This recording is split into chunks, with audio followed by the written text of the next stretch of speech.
Hello there. We've received into the studio the Redgrass Games painting handle, 360-degree painting handle.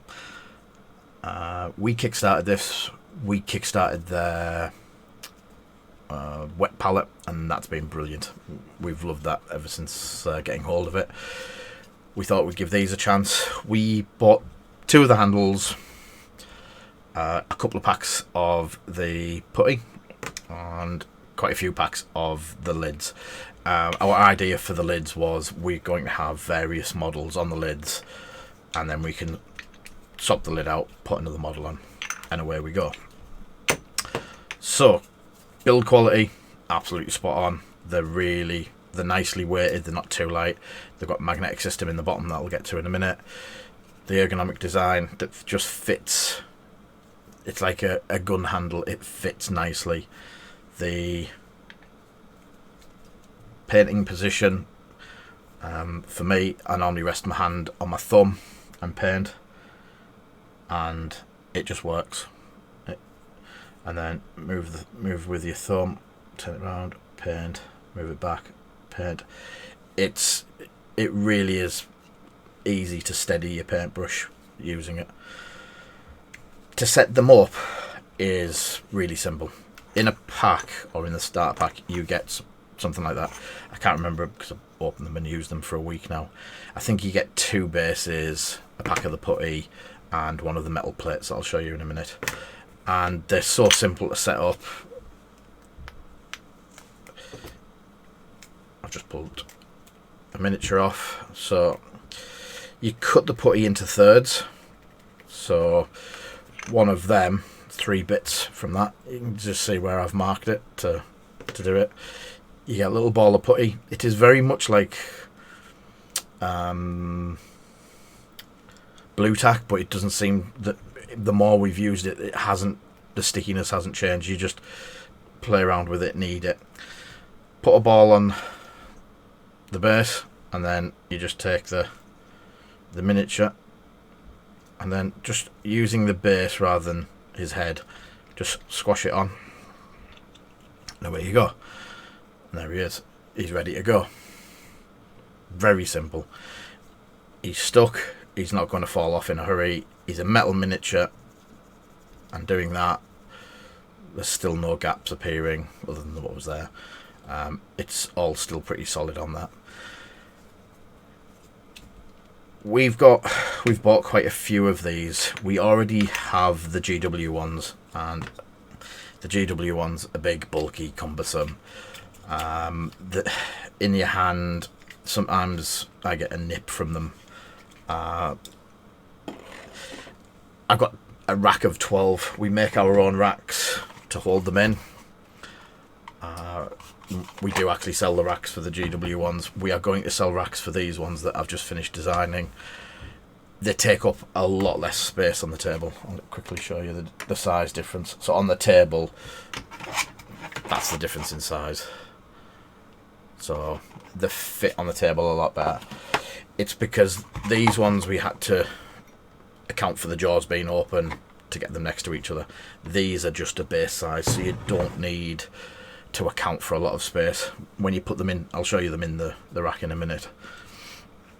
When you put them into the rack, they are nicely spaced. You can put them on 2 tiers. Bigger bases just go out slightly. You put them next to a small base. If you do have all huge base miniatures, then you might not get them all on.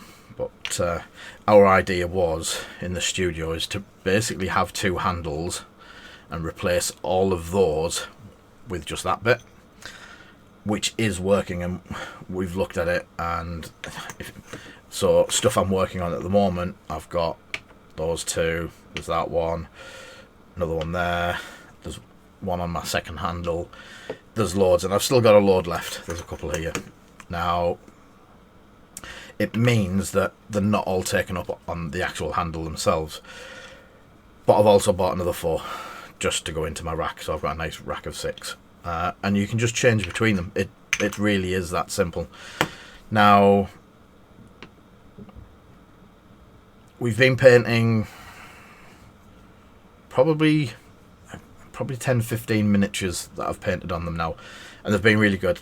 The spinning round aspect, the 360 degree, it feels as though it's got drag to it, so you can't just spin it round and it doesn't move when you don't want it to. Really helps secure and adds to your brush control, and that doesn't matter whether it's a small fella like that or a big fella like that. You're just spinning it off the base. And as people have seen on my stream, I've been using these on the close-up cam, so showing that part on the close-up cam and then just being able to spin it actually makes the image and the view look really professional, a lot more professional than I am. So we are replacing the GW ones with these. They're much better, they're much smaller, they're more compact. They are more expensive. They're about £12.50 each. For £12.50 you get a handle, 2 bases and a pack of putty. You can buy the packs of putty. They're not much, £2 or £3 for a pack of enough to do 9. So there's 3 bits of putty in there. These packs come with two bases and a pack of putty, and then you can get the metal bases because these are magnetic. So our base has got them in, and I did run out and I did get a couple of them wonky.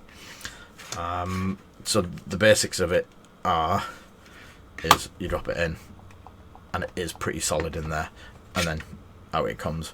You can put them onto the bench. I had a couple under my thing here. I did still knock them over,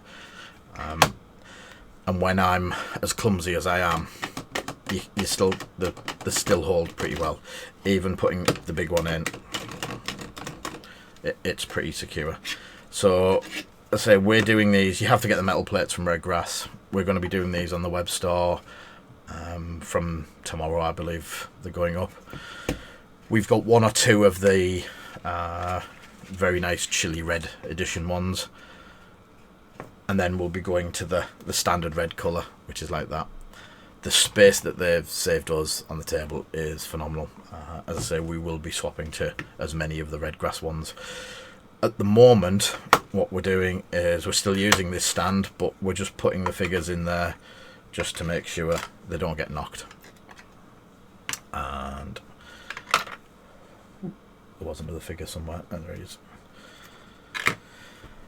And that just protects them in between doing whatever bits of painting.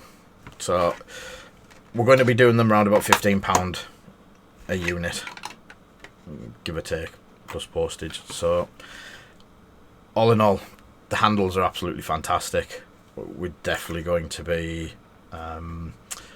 we've already contacted Redgrass about stocking them in the UK in our web store. Obviously we're going to do the little stands to go with them. The little stands are the start of a range that we're doing for things like brush holders and stuff like that, so keep an eye out for all of them. But as a review and a bit of a demo, definitely something I would recommend. Even if you're just getting one and you're a hobby painter, they're really good, especially doing a character where you want to be on the brush all the time. It's worth having just that little bit more stability. And I always try to get like a triangle, base there, holding there, painting, move it, painting, and that sort of stuff. There was one little issue that I came up with. It's not a massive issue, is when you pull it away, sometimes you're left with the whole blob, but sometimes you're left with residue behind, just like that. Quick technique to get rid of it or get it back into your ball is just rub the ball back across it, and within a couple of seconds your base is clean and it's all back in the putty ball, as it were. As a problem, I'd prefer a lot stickier, having it this sticky and having to clean the base like that than it falling off every 2 seconds. So some might see it as a problem. Some, yeah, I see it as a quick fix like that. Shows you how to get rid of it, remove it from the base. And he's been on there a while. I've been painting him for about 4 or 5 days.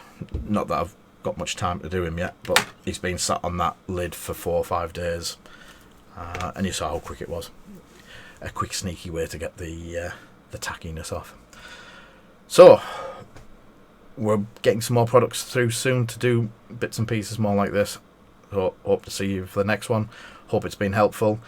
If it is, throw us a like, fling us a subscribe, anything like that.